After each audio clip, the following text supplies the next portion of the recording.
नमस्कार आप सभी, मेरा नाम अशोक वीराद एडवोकेट और मैं आप सभी के लिए लीगल एडवाइस वीडियोस अपलोड करता हूं, जो कि आप सब लोग उसको लाइक करते हैं, पसंद करते हैं, शेयर करते हैं और सब्सक्राइब भी करते हैं। आपने नहीं किया है इस चैनल को तुरंत करिएगा, ताकि आपके पास एक नई जानकारी, बेहतर जानकारी आ सके। आज की जो जानकारी है, जैसे आपने थंबनेल में देख लिया होगा कि सुप्रीम कोर्ट में, ऑनरेबल सुप्रीम कोर्ट में पुरुष आयोग के लिए याचिका फाइल कर दी गई है। उस पर लगातार सुनवाई चल रही है। जल्द से जल्द उसमें निर्णय आने वाला है और पुरुष आयोग बनने वाला है। कारण इसके पीछे क्या है?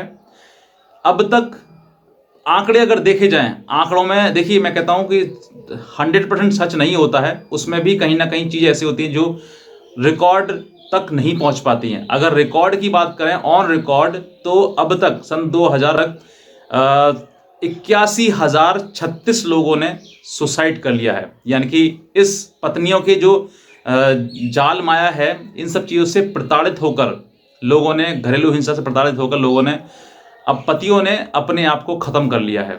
ऐसा आंकड़ा सरकार के पास आंकड़ा है 81,036, यानी कि कुछ ये लोग होते हैं।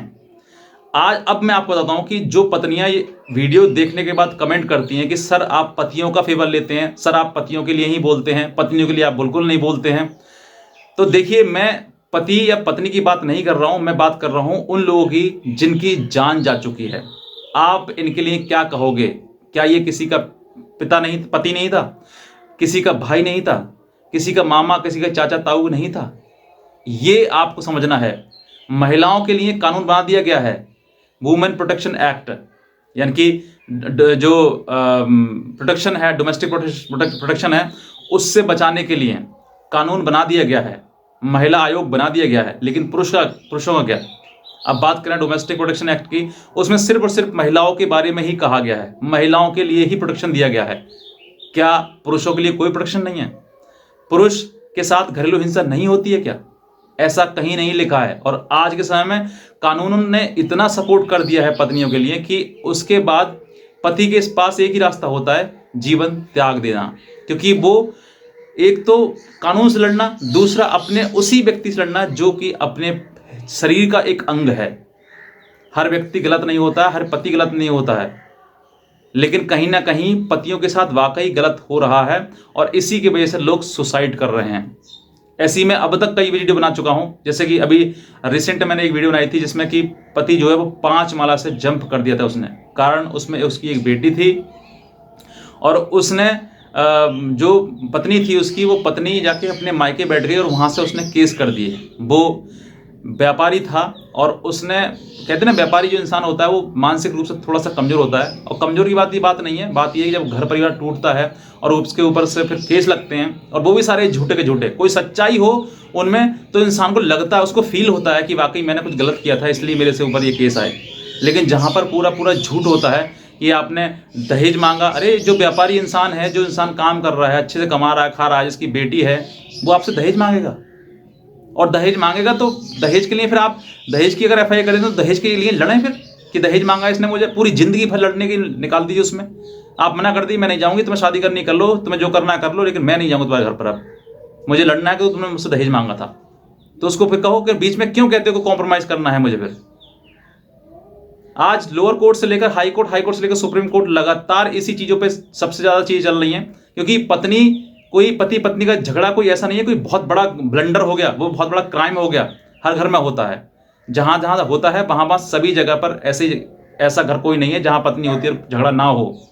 कितना भी हो, आप वीडियो देख रहे हैं, आप अपनी मम्मी से पूछिएगा, अपने फादर से पूछिएगा, पापा से पूछिएगा कि बाकी मम्मी के साथ झगड़ा होता है नहीं होता है। इसका मतलब ये नहीं है कि पत्नी घर छोड़ गए मायके चले जाए, 2-4 साल 15 साल वहां घर रहे, अपने मायके में रहे और उसके बाद केस कर दे, केस करने के बाद उसको कोर्ट में बुलाए, घसीटे, उसके मान सम्मान इज्जत सब खत्म कर दे।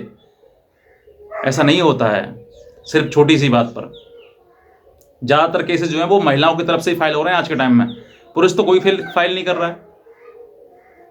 ऑन रिकॉर्ड अगर बात करें तो 81,036 लोग कुछ होते हैं जो कि सुसाइड कर रहे हैं, अटेम्प्ट मर्डर अपने आप खत्म कर रहे हैं। पत्नी जो है वो ये सोचती है कि भाई मैंने तो नहीं किया, मेरे तो उसमें कोई रोल नहीं है। अरे भाई, रोल तुम्हारा ही है इसमें, तुम्हारे वजह से तो मर रहा है वो, क्यों मरेगा? वरना वो अपना जीवन जिएगा, क्यों तुम्हारे साथ में इस तरह की करने के बाद फिर उसका अपने आप को खत्म करेगा? जीवन किसको प्यारा नहीं है? किसे अच्छा नहीं लगता अपना जीवन जीना। इसके बाद यहाँ पर पत्नी को ये लगता है कि भाई हमने कुछ नहीं किया, वो पत्नी वो काम कर रही है। कहते ना एक ये मर्डर है जो दिखता नहीं है लेकिन हो जाता है। ऐसे मेरे पास बहुत पति हैं जो मुझे फ़ोन करते हैं, सर हम पत्नी से परेशान हैं, सर हम अपनी पत्नी से परेशान हैं। भाई देखो, मैं उसमें आपको क्या बताऊं, आपको एडवाइस कर सकता हूं, आपको कानूनी रास्ता दिखा सकता हूं, लेकिन कहीं ना कहीं काम तो करना कानून को ही है। और सबसे जो पत्नी सही होगी, अपने पति को चाहेगी, अपने घर परिवार को चाहेगी, ससुराल को चाहेगी, वो पत्नी कभी भी किसी प्रकार से किसी बात जो झगड़ा होगा ही नहीं।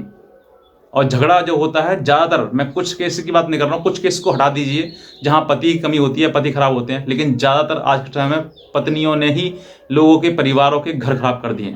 कुछ पत्नियों को छोड़कर जो सही हैं, अपने घर में रह रही हैं, अपने घर को संभाल रही हैं, या फिर उनके साथ किसी प्रकार से गलत हुआ है, उनको छोड़कर जो सही हैं गलत हैं, वो आज के टाइम शादी रिश्ता आज टूटा, पत्नी का कहीं और संबंध हो जाते हैं, कहीं और फिजिकल उसके रिलेशन हो जाते हैं।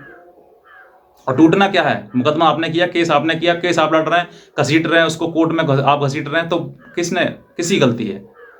गलती माननी नहीं है बस कि हमें छोड़ दिया, छोड़ नहीं दिया, आप खुद नहीं रहना चाह रहे हैं। और रहने के लिए थोड़ा सा आपको अनुशासन भी रहना पड़ता है, थोड़ा दूसरे घर जाने के लिए। अब कुछ चीज़ें होती हैं जो समझनी होती हैं, दूसरे परिवार को, दूसरे घर को, वहाँ पर रहने के लिए।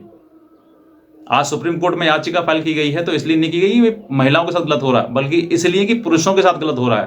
पुरुष आयोग बने, पुरुषों के लिए कोई कानून नहीं है। सिर्फ और सिर्फ पत्नी सेक्शन 498 केस कर सकती है, 498 कर सकती है, DB कर सकती है, मेंटेनेंस कर सकती है, 406 कर सकती है, 376 कर सकती है, 354 कर सकती है। पति के पास क्या है? पति कौन सा केस करे? ऐसा कौन सा केस कर सकता है? कोई केस नहीं कर रहा। वो सिर्फ और सिर्फ क्या है उसके लिए, बस सेक्शन 9 दिया हुआ कि वो सेक्शन 9 केस करे उसमें। तो सेक्शन 9 केस करने से क्या होगा? सिर्फ और सिर्फ पत्नी को बुलाने के लिए होगा। पत्नी आएगी नहीं, वो केस करेगी, तो फिर किस तरीके से ये करना है, ये आपको समझना है। और जल्द से जल्द आप सभी लोग, जितने पुरुष हैं उन सभी लोग वीडियो के नीचे कमेंट करें, सब्सक्राइब भी करें इस वीडियो को, ताकि और भी लोग पहुंच सके। और जितना शेयर कर सकते हो आप शेयर करिएगा, ताकि पुरुष आयोग जल्द से जल्द बन सके और ये वीडियो जो है वो ऑनरेबल सुप्रीम कोर्ट तक पहुंच सके, ताकि ऑनरेबल सुप्रीम कोर्ट जो जल्द से जल्द इसमें सुनवाई करे और इस कानून को जल्द से जल्द लेके आए। तो भाई आज के लिए बस इतना ही। आज का वीडियो देखने आपसे बहुत धन्यवाद।